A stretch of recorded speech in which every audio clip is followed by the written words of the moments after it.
An balma lamɛnnikɛlaw aw salam aleikum aw tulo bɛ arajo Bamako 24 de kan na ka bɔ Mali kɔnɔ na minnu bɛ k'an lamɛn jamana fan o fan jamana kɔnɔ ni jamana kɔ kan k'aw bɛɛ lajɛlen fo ni k'aw koɲuman dɔn. Aw sɔgɔlen b'aw ka arajo Mandi la Bamako 24 min bɛ yen n'a bɛ kunnafoni latɛmɛ aw bɛɛ lajɛlen tɔgɔ la diɲɛ ma don o don a balimakɛ n'aw denkɛ Abdulaye Kulibali fɛ k'a sɔrɔ ɲɛmaaba n'i y'a sɔrɔ o bɛ tali kɛ Jeje Sare la ale bɛ ka baaraw bɛɛ lajɛlen jateminɛ k'aw fo ni k'aw koɲuman dɔn faso kɔnɔ ni faso kɔ kan. Dɔ yɛrɛ t'aw ma k'aw sigi ni k'aw ka kunnafoni ma kɔnɔ kunnafoni ni dalilu don tiɲɛ ni Ala ye siran ye kan kunnafoni gɛrɛgɛrɛ anw sigilen filɛ kɛnɛ kan. O de kan ka bɛn bi kunnafoniw lase waati ma bi ye juma ye bi juma bɛnnen bɛ nazara san kalo 2nan ye février kalo bi y'o tile 10 ye ka bɛn 2023 san ma farafin kalo min n'o ye arajaba kalo ye an b'a ladɔnniya k'a fɔ bi y'o tile 19 ye jate la san kalo 7nan don hijira san 1444 san don dugawu de bɛ kɛ Ala k'a ɲɛ ka d'an ma. Bakuruba fɔla bi kunnafoniw filɛ k'aw ladɔnniya k'a fɔ Irisilakaw ka jamanaden min n'o nana an ka jamana kɔnɔna na minisiri min ka baara ɲɛsinnen Irisila jamana ni diɲɛ jamana wɛrɛw ni ɲɔgɔn cɛ koɲɛ ɲɛnabɔ kama n'o bɛ tali kɛ Sergei Lavrov ale kɔni nana an ka jamana kɔnɔna na maliden caman bɛ k'a ye cogoya jumɛn na o ko kɛra cogo jumɛn kunnafoni ɲɛfɔli ko la an ka jamana kɔnɔna na MINUSMA ale ye wulikajɔ kɔni kɛ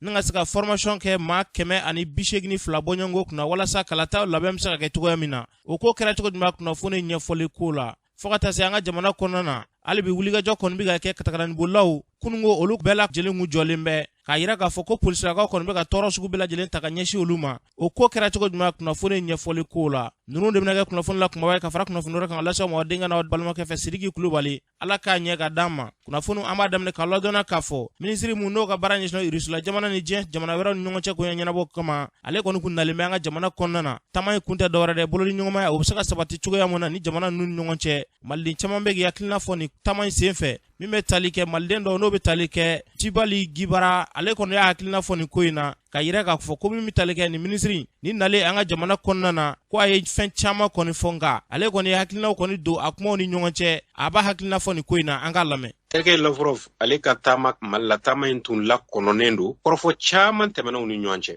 nka a ka dantigɛli la i n'a fɔ kɛrɛnkɛrɛnna a ye kuma min ta ka dɔnkibaru sɛbɛ tigilamaw sɛgɛrɛ min ma tɛmɛ ne tulo yɛrɛ kan fiyewu Sergei Lavrov y'a jira k'a fɔ ko dɛmɛ min bɛ Rusi bolo ka ɲɛsin Mali ma kalata hukumu kɔnɔna na ka na ni jamana ɲɛmaa kura ye o bi kɛ Nations Unies de hukumu kɔnɔ ne m'o faamuya cogo min na k'a sabu kɛ an ni Rusi cɛla bɛ fɔ cogo min na Mali ni Rusi cɛla bɛ fɔ cogo min na i n'a fɔ camancɛ fanga tigilamaw bɛ ka a ko waleya cogo min na k'a ye k'a fɔ Rusi jamana tɛ se ka dɛmɛ foyi ɲɛsin anw ma an ka yɛrɛma hɔrɔnya sɔrɔ an ka se ka baara kɛ ka président kura sigi n'o ma kɛ ni Nations Unies ni ɲɔgɔn cɛ ye n'a ma kɛ ni Nations Unies ka siratigɛ ye an dun ni Nations Unies mɔgɔw an bɛ dabolo min ka bi i n'a fɔ dogo yɛrɛ t'a la fiyewu a tɛ tile 2 bɔ MINUSMA mɔgɔ min bɛ yen n'a ɲɛsinnen bɛ hadamadenya sariyaw ma Mali y'a ɲini a fɛ a kana tile 2 kɛ jamana kɔnɔ a ka bɔ an n'o ta cɛ ye gɛlɛya dan ye n'a dun fɔra k'i dɛmɛbaa taara k'i sina ye o dɛmɛ o ye dɛmɛ tɔ k'a jɛ ye ni Rusi tɛ se ka dɛmɛ foyi ɲɛsin Mali ma u tɛ se ka Mali ayiwa jukɔrɔma don yɔrɔ si la ni waleya foyi ye fo ni o sira kelen in tɛ o yɔrɔ o kan ka hakili jagabɔ fɛ kɛ k'o la an k'a lajɛ jamanadenw ka hɛrɛ jamana ka hɛrɛ bɛ min na k'o wale de ta ka ayiwa jamanadenw sɛgɛrɛ. Ni tun bɛ tali kɛ Tibali Gibara ale ka siraw la a fɔra cogo min na fɛn bɛ daga danga jamana na yɛrɛ bɛ Ala k'an bila o sira kan hali bi hukumu kelen kɔnɔna na an ye kuma bara di maliden dɔw ma dɔw b'u hakilina fɔ nin ko in na an k'olu lamɛn. Ne tɔgɔ Burulayi Dumuya Rusi ka ministre affaires étrangères nali la vraiment ma diya mɔgɔ diɲɛ kɔnɔ ka ne bɔ ne tɛ Faransi ko yɛrɛ de la depuis temps de colonne an bɛ bɔ ko kalama tuma min na Sonaram ko ani Kalama Rusiw de y'a exploité u ye mago min y'anw ye matériel ko ni fɛnw na kisima tunura tile ninnu ni Musa tile la bon an kɔni bɛ caman kalamaw la bon n'a fɔra ko bɛna anw fɛ ka na anw na kana yɔrɔ ɲini hali n'u sera ka fɛn wɛrɛ k'anw ye min tɛ nin ye n'i y'a dan ne yɛrɛ ma Mali kɔrɔnfɛla in fan an b'a di Rusiw ma parce que mɔgɔ jɛyalen don u ye Mali kanu ni Rusiw tun t'an bɛ don min na bi an tun tɛ kɛ san 30 an bɛ degun kɔnɔ ne dɔgɔnin sara n den sara fɛn bɛɛ sara nord la Rusiw ka ministre des affaires étrangères a bisimila siɲɛ 1000. Rusiw nana yan 1960 déjà une année après l'indépendance u ye fɛn bɛɛ k'an ye yan mais u tacogo ma ɲa an y'u gɛn de parce que an y'u traité de voleurs ayiwa ni aujourd'hui u b'a k'u accueilli souhaitons que a kana kɛ comme fɔlɔ ta kɛra cogo min na. Bon vraiment anu ye bara ɲɔgɔn ma ye. Bon u na u b'an fɛ yan ka kɔrɔ. Nin tɛ ko kura ni ko kɔrɔ ye. N'a yɛrɛ dannen mɔ u ka se ka u ka yɔrɔ dɔ ani ye k'a d'u ma u ka to an fɛ yan bada anu bɛ ɲɔgɔn bolo. Ne tɔgɔ Cɛmɔgɔ Kante. Irisiw ka nin faamaba ni nali min kɛra an fɛ Mali la. Depuis Mali kɛra Mali ye, Irisiw ka nin mɔgɔ ma deli ka se an fɛ yan nɔ. Mais Ala ni Mali bɛ taabolo min kan bi bi in na. Vraiment olu ninnu ka nali dan tɛ ni sewa la an bolo. Wa ni kunnajaba de an ka jamana fana ma tuguni. Hali k'a da an ka sirabaw, an ka terrain ko fana. Nin bɛ belebeleba de kɛ nin bɛɛ la. Transport ni fɛn bɛɛ tout lakana. U ye minɛn minnu bila di Mali ma. K'o lajɛ bani. Ne tɔgɔ Mamutu Traoré. N'a ko ye cogo min na nin non nin diyara ne yɛrɛ. An u sera t'an bolo quoi. Ne kɔni hakili la a nakun ye dilanni ko ye de quoi. Ne tɔgɔ ko Amadu Sanu. Alhamdulilayi ni nale nisɔndiya ni bonya ni karama min b'an bolo k'a ta ka kunbɛn hakɛ foyi t'a la an bolo. A diyara ye bi a diyara ye sini Ala ka ko mɛn si la. Ne tɔgɔ Isa Sago. Tiɲɛ yɛrɛ la Serge Lavrov nana an fɛ yan vraiment a diyara n ye. Mais an bɛ ladilikan kelen d'an ka ɲɛmɔgɔw ma ko min y'an sɔrɔ tɛmɛnen na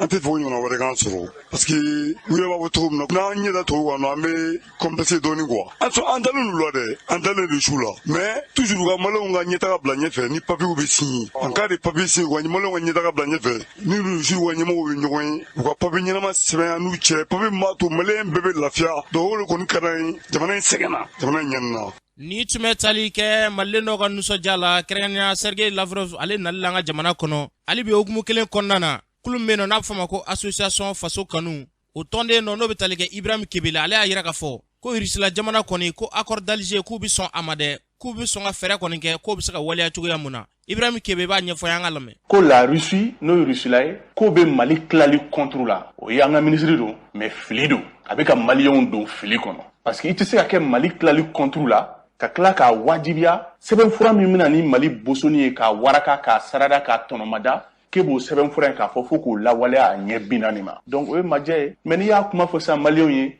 ko Irisiw bɛ Mali tilali contre la mais maliyɛnw b'a dɔn parce que ko Irisiw don mais en réalité u bɛ ka accord d'Alger ko fo k'o lawaleya o min bɛ wolo Mali farali la o kɔrɔ k'i bɛ Mali farali de pour la i bɛ Mali tilali pour la an ni Irisiw cɛla ma daminɛ mais a ka kan mɔgɔw k'a faamuya an bɛ min wele ko URSS n'o ye kunu Rusila ye ani bi Rusila tɛ kelen ye hali kunkelenna taabolo la politiquement u tɛ sira kelen kan. Filanan ye min ye an bɛ waati min kɔnɔ ko bi caman bɛ président Modibo Keyita ni fɔlɔ URSS ka baarakɛlaw komi o mandiya b'o la u b'o ta k'o kɛ birifini ye pour que ka se ka bita in ka se k'o lawaleya misaliya kelen o tɔgɔ duman min bɛ kunu ani Irisiw jɛɲɔgɔnya ni ɲɔgɔn cɛ donc n'u nana k'a yanka kɛnɛ kan bi Irisiw bɛ fɛ accord d'Alger min ka lawaleya Mali kɔnɔ min bɛ Mali fara donc maintenant o bɛ tunu an ma an t'o ye danfara b'u ni ɲɔgɔn cɛ cogo di bi Rusila ye impérialiste jamana de ye i n'a fɔ Faransi ye impérialiste jamana ye cogo min mais u ka impérialisme kɛcogo tɛ kelen ye mais coopération daminɛna ni Irisiw cɛ waati jumɛn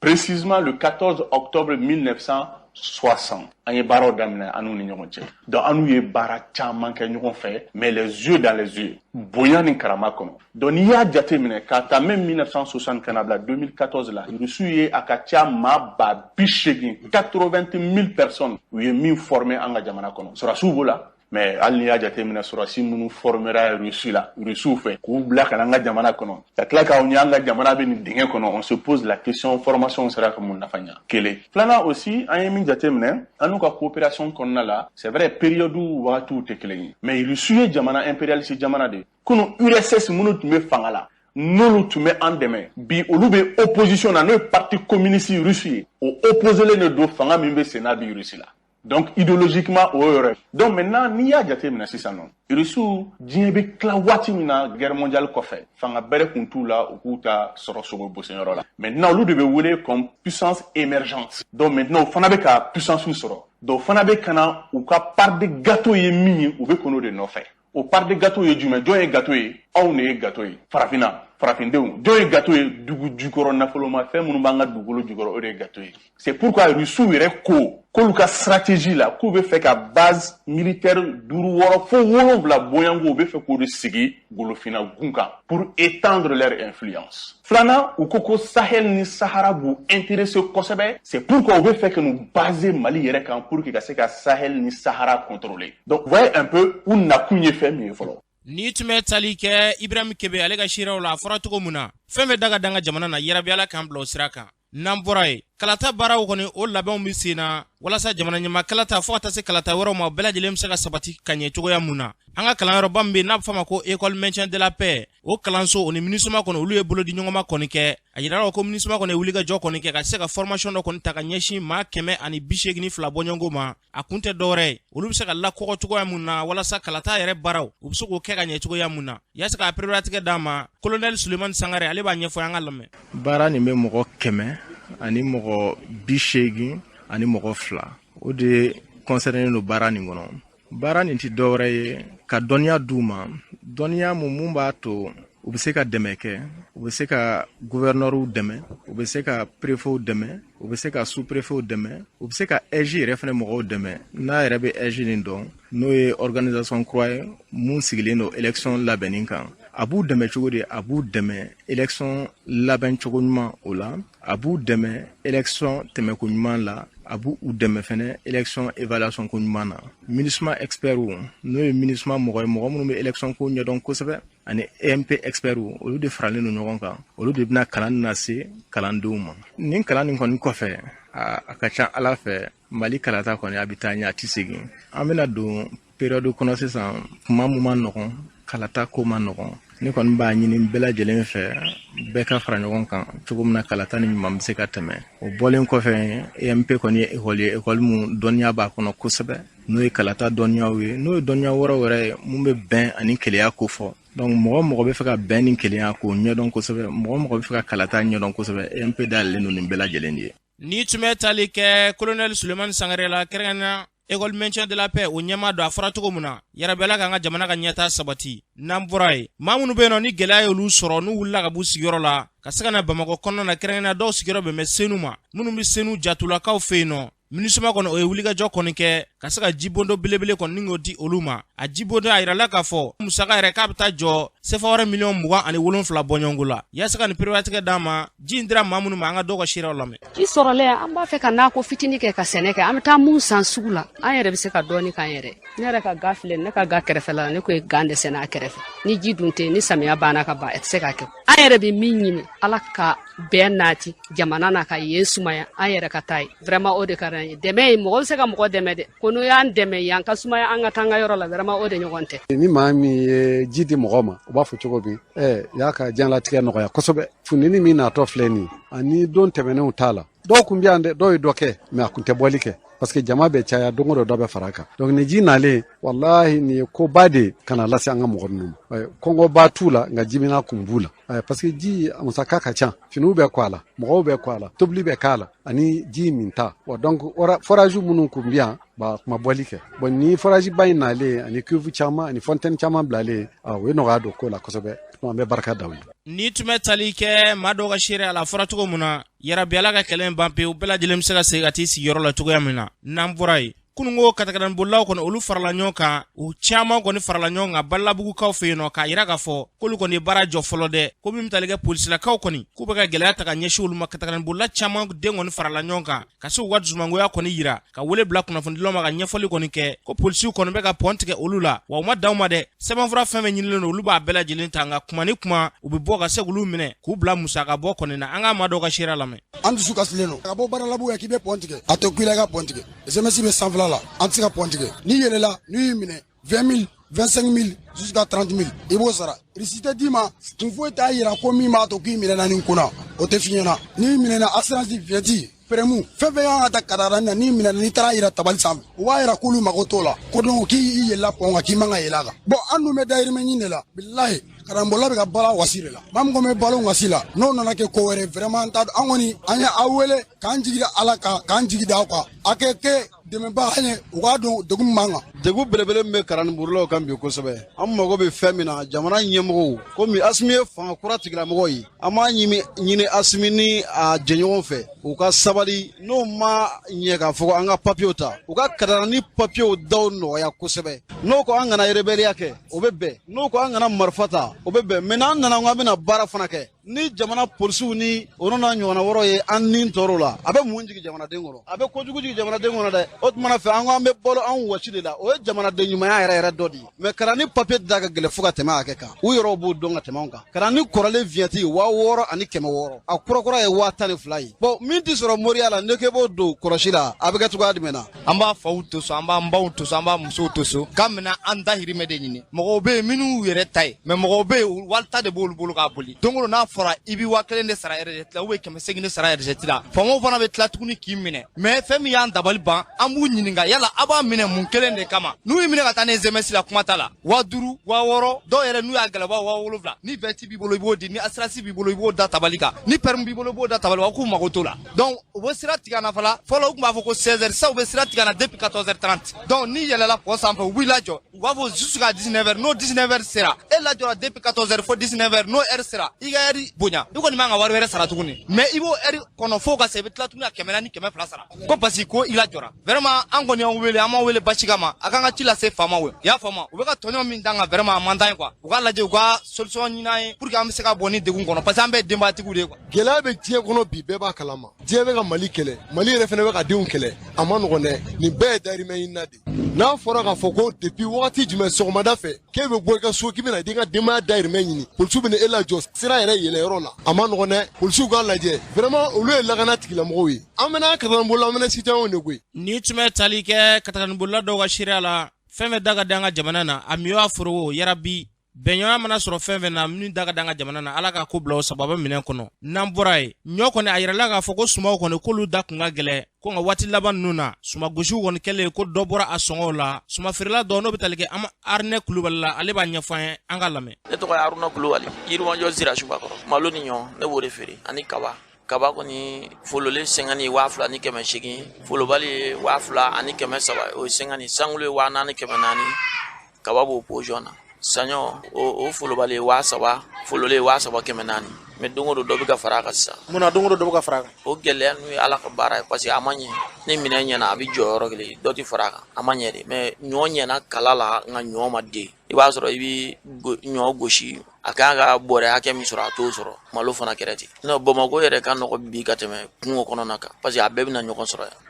Feerefɛn kɔni ala yɛrɛ de b'a dɔn a jiginni ni a yɛlɛli ni ala tɛ mɔgɔ si se k'i ta fɔ a se bɛ ala a bɛ se ka jigin yanni wulafɛla yɛrɛ cɛ a bɛ se ka kɛ dɔ bɛ fara a kan o ye ala ka baara o jaabi ti mɔgɔ si bolo ni ala tɛ. Nka dɔw b'a fɔ ko aw jagokɛlaw ko ɲɔtigɛ kuma na k'a bɛ caman de san ka magasin baw fa ka bila ko ɲɔ bɛ dɛsɛ k'a sɔrɔ ɲɔ datugulen bɛ stɔkiw la k'o de bɛ kɛ sababu ka ɲɔ gɛlɛya. Non olu ye kumaw de ten ni ye fɛn mara sa k'a ka gɛlɛya ni ala ma hinɛ i la a b'i ŋaniya segin i yɛrɛ ma mɔgɔ ti ala deli gɛlɛya la olu ye dunbaw ka kuma de ye mɔgɔ si ti ala to ala deli gɛlɛya la bɛɛ bɛ ala deli nɔgɔ n'a nɔgɔyara a b'anw lafiya ka tɛmɛ hali olu yɛrɛ kan bon malo fana o jɔyɔrɔ yɔrɔ kelen sa malo a ti yɛlɛ a ti jigin malo 50 kɔni an b'o feere 4000 700 o ye 50 sangule 900 400 anw b'a feere daminɛ bɛɛ ka ala deli dɔrɔn ala ka na ni nɔgɔya ye nɔgɔya bi ala yɛrɛ de bolo a ti diɲɛ mɔgɔ si bolo a bi ala de bolo ni ala ka bi nɔgɔya kɛ sisan sa ala b'a nɔgɔya bɛɛ ka jɛ ka ala wele ala ka hinɛ an na ka nɔgɔya kɛ ala ka na an jogo la ye a ka hinɛ an na dɔrɔn ka nɔgɔya kɛ. Yarabi ala ko dugawu minɛ ni tun bɛ tali kɛ Aruna Kulubali a fɔra cogo min na yarabi ala ka hinɛ an ka jamana na nɔ tɛ jamana in gɛlɛya caman bɛ jamana in kɔnɔ dɛ si tɛ hinɛ si la bilen bɛɛ lajɛlen kɔni bɛ k'i ta kɛ karatata ye anw fantanw ta de y'a la ɲagama ye yarabi ala ka hinɛ se an ka jamana ma n'an bɔra ye hôpital du Ponge olu kɔni ye wulikajɔ kɔni kɛ u ka san jatew k'o fara ɲɔgɔn kan lajɛrɛba min bɛ kɛ san o san a lajɛrew kɔni kɛra san kura tɛmɛlen na baara minnu kɛra san kura la baara minnu kan ka boloda u ye fara ɲɔgɔn kan kɔni kɛ ka wele bila kunnafonidilaw ma ka ɲɛfɔli kɔni kɛ u ye yaasa ka o perewatigɛ d'a ma Suleman Traoré fo ka taa se professeur Ilo Bela Jali ma an k'olu ka seerew lamɛn. An bɛ se k'a fɔ ɲinɛ miliyari 6 ani miliyɔn 500 ani kunkanfɛ o de dira hôpital ma pour que a ka baara kɛ ɲinɛ san kɔnɔna na minɛnw sanu b'a la baarakɛlaw fana ka saraw olu b'a la comme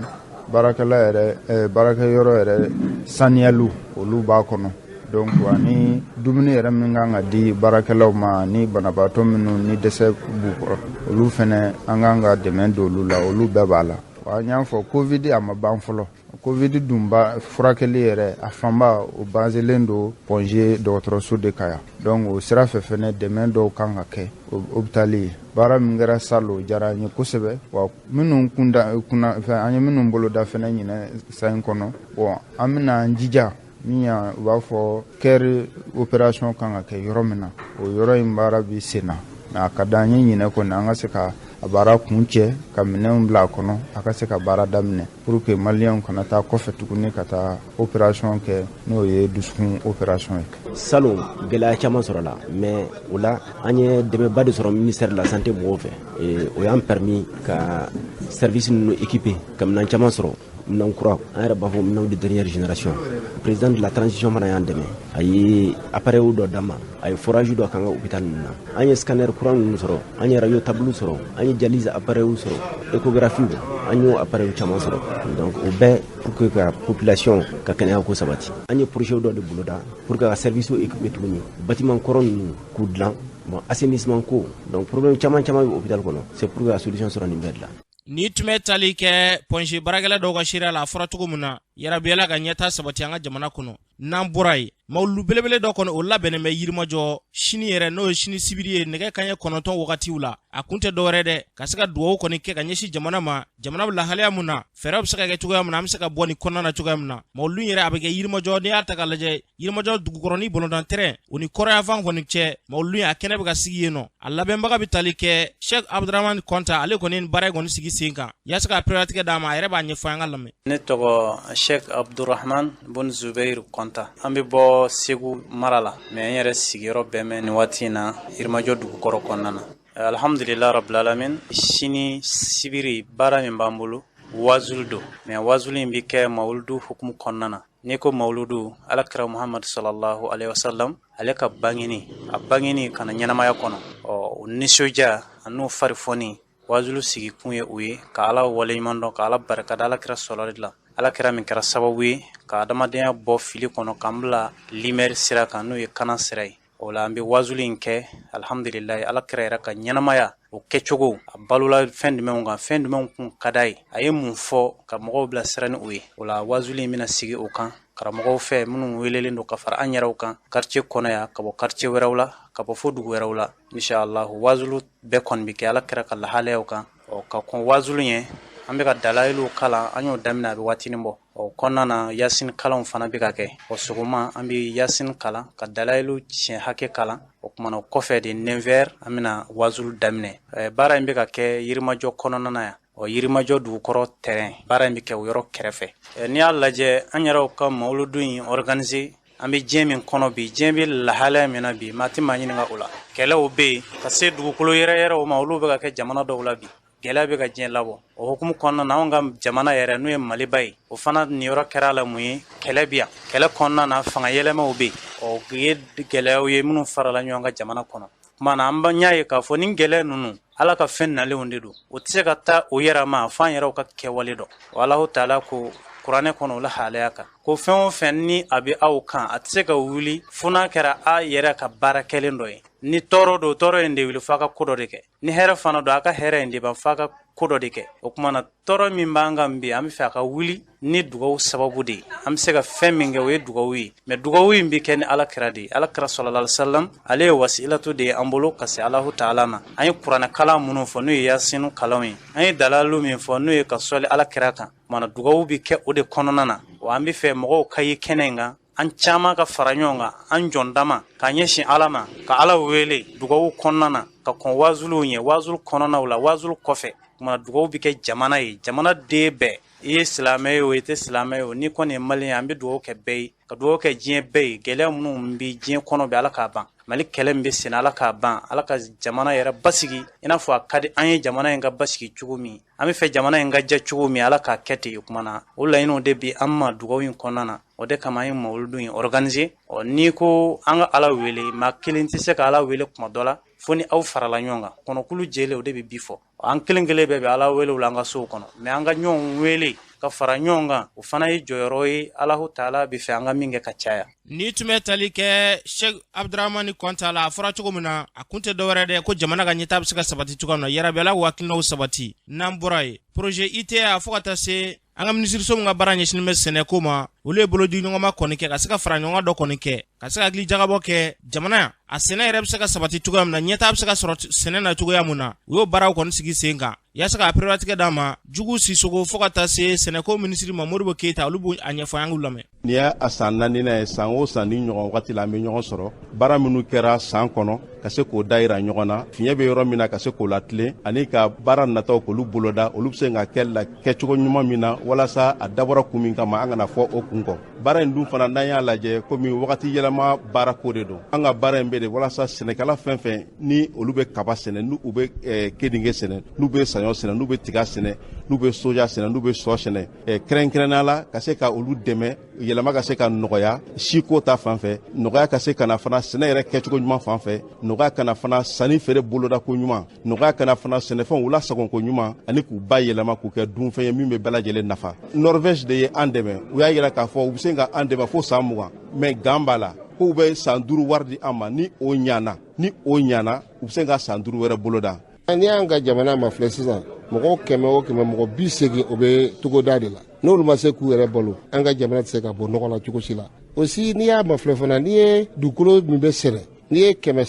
sara ta 65 o bɛ farafinna de mɔgɔninfinw dɔrɔn balo tɛ bɛɛkanw fana ka balo bɛ yen parce que ni waati yɛlɛma in tɛ digila mɔgɔw dɔrɔn na a bɛ digi bɛɛkanw fana la dumuni minnu kan ka ɲini dumuni nafamaw hadamadenw ma ani bɛɛkanw ma u b'olu ɲini sisan i bɛ ɲɔ dɔw olu bɛ kaba dɔw vitamine yɛrɛ b'a la u bɛ mɔgɔw ka dumuni kolon barikama di mɔgɔw ma. Ni tun bɛ tali kɛ maa dɔw ka seereya la a fɔra cogo min na yarabi Ala ka sɛnɛ jidi an ka jamana kɔnɔ n'an bɔra yen walasa ka maaw kisi banamisɛnninw tɔɔrɔ ma jango bɛ bana balilen minnu bɛ yen n'olu bɛ maaw kɔni sɔrɔ ka se ka maaw kisi olu tɔɔrɔ ma hakilijagabɔ kɛnɛ dɔ kɔni sigila a kun tɛ dɔwɛrɛ dɛ jabɛti fo ka taa se bana kirikara minnu bɛ yen n'olu bɛ maaw minɛ olu kana se ka i sɔrɔ cogoya mun na Dr Lasana Dumbuya ale b'a ɲɛfɔ an ka lamɛn. Bana minnu bɛ yen an b'a fɔ cogo min na ko bana minnu tɛ yɛlɛma donc o bana ninnu de hakɛyaw bɛ ka caya kojugu mais baara in kɛra sen kan commune 1 ani commune 4 CSCOM 4 de la baara kɛra kalo wɔɔrɔ kɔnɔ la an b'u fila bɛɛ ka jaabiw ta k'a lajɛ bon minnu ye baara kɛ est ce que olu taabolo n'u ka jolitaw résultat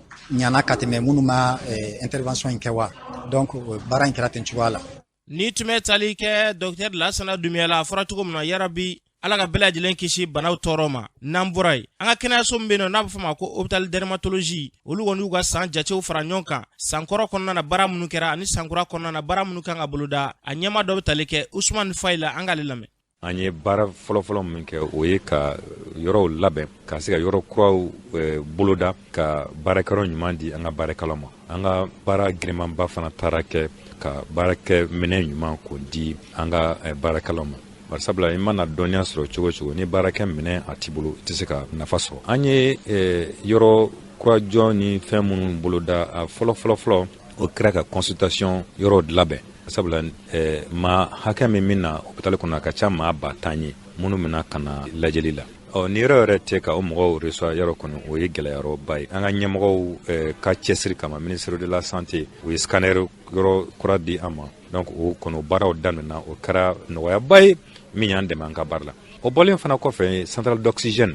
wɔrɔ kura fana o jɔra département fɛ ka d'a ma jɔli min bɛ ka kɛ k'o tɔ continuer ka yɔrɔ ɲuman di mɔgɔ ma baarakɛ minɛn ɲuman nafama k'o fana ɲini an b'o baara fana kan banabaatɔ fana bɛ se ka nimisi wasara cogo min n'u nana ka yɔrɔ jɔlen sɔrɔ u mago bɛ fɛn fɛn na k'a sɔrɔ wuli ka munumunu salo t'a la u k'a bɛɛ sɔrɔ u sigiyɔrɔ la u mago bɛ pharmacie la u k'o sɔrɔ u sigiyɔrɔ la u mago jolita la u ti bɔ ka taa yɔrɔ si u bɛɛ lajɛlen bɛ sɔrɔ u sigiyɔrɔ la san kura min filɛ nin ye a nafoloko sira an y'a kasabi se fo miliyari 3 ani miliyɔn 600 ni murumuru ma o fanba o bɛ bɔ an ka faso kun a fan tɔ kelen o ye anw yɛrɛ ye an n'an ka dɛmɛ an bɛ baara minnu kɛ ka wari ladon. Ni tun bɛ tali kɛ Usumani Faye ale ka seereyaw la a fɔra cogo min na yarabi Ala ka ni ɲɔgɔnna cɛ an ka jamana kɔnɔ n'an bɔra an bɛ taa jamana kɔ kan Umu Danbele min b'e bolo. Karamɔgɔ Sidiki an bɛ taa Burukina Faso jamana kan ni waati in na a jirala ko dɔgɔ furancɛ tɛmɛnen yɛrɛ kɔnɔna na ko fɛn min ye bingani wale dɔ kɛra Burukina min kɛra sababu ye ka maa 8 ɲɔgɔn ko olu bɔnɛ u ni na bingani wale yɛrɛ kɛra arabadon yɛrɛ sa ka taa bila kunun yɛrɛ alamisa la a jirala k'a fɔ ko baɲumankɛtɔn min bɛ yen nɔ n'ale ye MSF ye n'ale bɛ wele nanzarakan na ko Médecins Sans Frontières ale y'a jira k'a fɔ ko ale ka maa 2 fɛnɛ ni tora ni bingani wale in senfɛ k'olu minnu ka baaraw ɲɔngiri fɔlɔ ni waati in na n'an bɔra na o kɔfɛ an bɛ taga Côte d'Ivoire jamana kan Côte d'Ivoire jamana kuntigi kɔrɔ Félix Houphouët-Boigny ale tɔgɔla bonya min bɛ sigi jamana kɔnɔ a jirala k'a fɔ ko ɲinɛ ta ko waleɲuman dɔ mina ta ka ɲɛsin Allemagne masamusokɔrɔ dɔ ma a jirala k'a fɔ ko ale ka tɔgɔla don kɛrɛnkɛrɛnnen ko kunu yɛrɛ alamusa ko bonya in taara ka di ni muso kɔfɔlen ma n'a yɛrɛ tɔgɔ ye Angela Merkel o kɔfɛ an bɛ taa Turki